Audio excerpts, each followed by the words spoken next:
जय झूलेलाल दोस्तों, स्वागत है असांजे ॿिए सिंधी ब्लॉग में।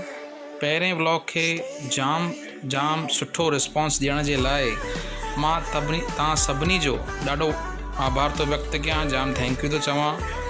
अॼु जेका शइ असां तव्हांजे लाइ खणी आया आहियूं, इहा शइ एक्चुअली में मुंहिंजी बि जाम फेवरेट आहे ऐं जेके बि गुजरात में रहंदड़ सिंधी हूंदा उन्हनि बि ज़रूरु खाधी हूंदी, ऐं न खाधी हुजे त खाइजो, टेस्ट कजो, तव्हांखे जाम वणंदी। ॾाढी सुठी शइ आहे, क्रिस्पी शइ आहे ऐं गुजरात में लॻभॻि जाम फेवरेट आहे इहा शइ। दोस्तों, इन शइ जो नालो आहे वणेला गांठिया। हीअ जेको आहे सो फ्राइड शइ हूंदी आहे। ॾिसो, हिन ठाहिण जी तव्हांखे टेक्निक तव्हां ॾिसी रहिया आहियो, हीअं ठहंदी आहे। हे चणनि जो अटो हूंदो आहे, उनखे डायरेक्ट ईअं फ्राई कंदा आहिनि।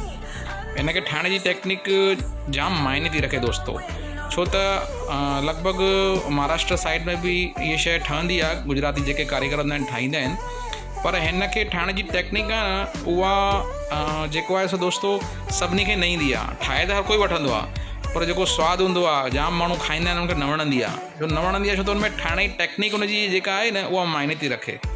अगरि उहा टेक्निक बराबरि न हूंदी दोस्तो त तव्हांखे खाइण में न वणंदी। ऐं हिन जा जेके कारीगर हूंदा आहिनि, उहो जेको हुननि जो सवादु हूंदो आहे ईअं तरह सां मेंटेन कंदा आहिनि। हिन जेका क्रिस्पीनेस हूंदी आहे या सॉफ्टनेस हूंदी आहे, उहा हिनखे मेंटेन करे कयो त ई तव्हांखे इहा शइ वणंदी। तव्हां ॾिसी रहिया आहियो, इहा शइ फ्राई थी रही आहे। गुजरात में लॻभॻि हर शइ सां कुझु न कुझु एक्सपेरिमेंट कयो वेंदो आहे। ऐं ईअं त खाधे जी अगरि मां ॻाल्हि कयां त हर जॻह ते हर शहर जी पंहिंजी पंहिंजी स्पेशलिटी हूंदी आहे। तव्हां कमेंट सेक्शन में मूंखे इहो ज़रूरु ॿुधाइजो कि तव्हां इहा शइ ट्राई कई आहे कि न कई आहे, ऐं ट्राई कई आहे त वणी या न वणी, ऐं न वणी त छो न वणी। छो जो तव्हांजे कमेंट्स खे पढ़ी करे कुझु न कुझु नॉलेज ई वधंदी, कुझु न कुझु असांखे सम्झण ई मिलंदो कि कहिड़े स्टेट में इन शइ खे कहिड़े नाले सां ॿुधायो वेंदो आहे। असांजे गुजरात में हिनखे वणेला गांठिया चवंदा आहिनि। ऐं हिन में हिकु ॿी शइ बि ठहंदी आहे, उहा बि मां तव्हांखे ॾेखारींदुमि अॻियां। असां उहो बि तव्हांखे ॾेखारींदासीं। ॾिसो, हीअ शइ तयारु थी वई आहे, ईअं ॿाहिरि निकिरंदी, तव्हां ॾिसी रहिया आहियो। हिन जे इंग्रीडियंट्स ते ऐं ठाहिण जी उन ते असां हिकिड़ो ॿियो बि डिटेल वीडियो ठाहींदासीं, पर अॼु जेको आहे उहो शइ ठाहिण जो ऐं शइ खे खाइण जो मां खाइण आयो आहियां, त उन ते असांजो ब्लॉग ठाहियो आहे। ॾिसो, हिन मथां इहे सिंधू नमक विझंदा आहिनि, हिनखे ईअं चटपटो ठाहींदा आहिनि। ऐं तव्हांखे मां ॿुधायांव न, पर्टिकुलर इंडिया में ॾिसो, इहे शइ हिनखे चइबो आहे फाफड़ा।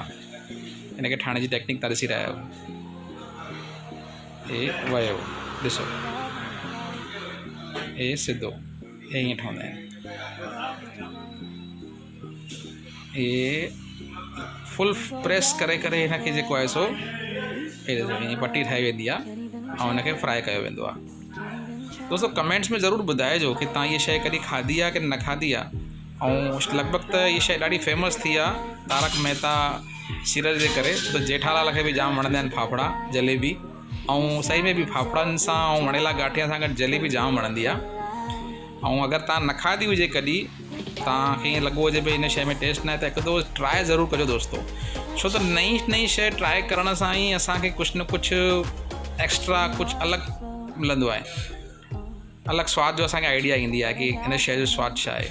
अगरि तव्हां ट्राए न कई हुजे त ट्राए ज़रूरु कजो दोस्तो। ॾिसो, हिनखे ईअं फ्राई कंदा आहिनि। हिन सां गॾु सलाद में बि 3-4 शयूं ईंदियूं आहिनि। किथे दाल जी कढ़ी ॾींदा आहिनि, किथे कुझु ॾींदा आहिनि, किथे कुझु ॾींदा आहिनि। हिन में जेको आहे सो ॾिसो फ्राई कयो वेंदो हिनखे। ऐं गुजरात में दशहरे जे ॾींहुं दोस्तो हिन शइ जी जाम डिमांड हूंदी आहे। मतिलबु मां तव्हांखे ॿुधायांव कि हिकु तरह जी रस्म थी वई आहे, हिकु तरह जो रिवाज़ थी वियो आहे कि दशहरे ॾींहुं फाफड़ा और जलेबी खाइणा आहिनि, मतिलबु खाइणा आहिनि। उन लाइ बाक़ाइदा 2-2 किलोमीटर लाइन लॻंदी आहे। जीअं असां गिहर वठंदा आहियूं होलीअ में, असांजो हिकिड़ो रिवाज़ु आहे। ऐं जेको आहे सो समोसा वठंदा आहियूं मावे वारा होलीअ में, गिहर खाईंदा आहियूं।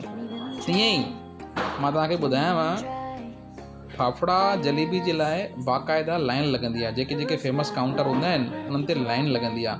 बुकिंग थींदी आहे सुबुह खां वठी करे ॿिए ॾींहुं पहिरें ॾींहुं 2-4 ॾींहं माण्हू पहिरियों लिखाए वेंदा आहिनि मूंखे किलो खपनि। इन एतिरी दीवानगी इन शइ जे लाइ आहे।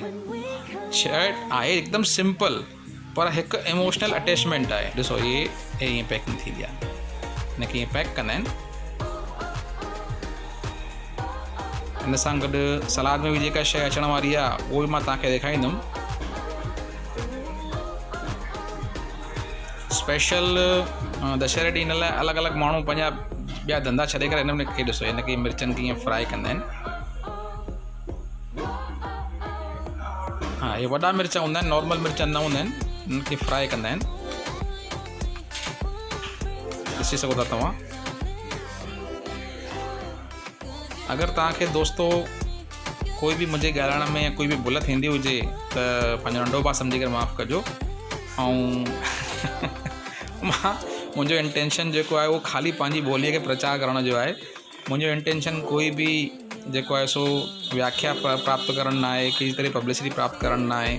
ख़ाली हिकु पंहिंजी ॿोली तव्हां इहे शइ पंहिंजी भाषा में ॿुधो, पंहिंजी भाषा में सम्झो, पंहिंजी भाषा में ॾिसो। ख़ाली इहो ई इंटेंशन आहे हिन वीडियो ठाहिण जो। हिन सां गॾु दोस्तो हिकु कचे पपीते जो सलाद बि ॾींदा आहिनि, जेका शइ बि हिन सां खाइण में जाम मज़ो ईंदो आहे। ॾिसो हीअ तव्हां शइ ॾिसी सघो था, ॾाढो मज़ेदार शइ हूंदी अथव। अगरि तव्हांखे व्लॉग वणियो हुजे त लाइक ऐं शेयर ज़रूरु कजो। ऐं जय झूलेलाल दोस्तो।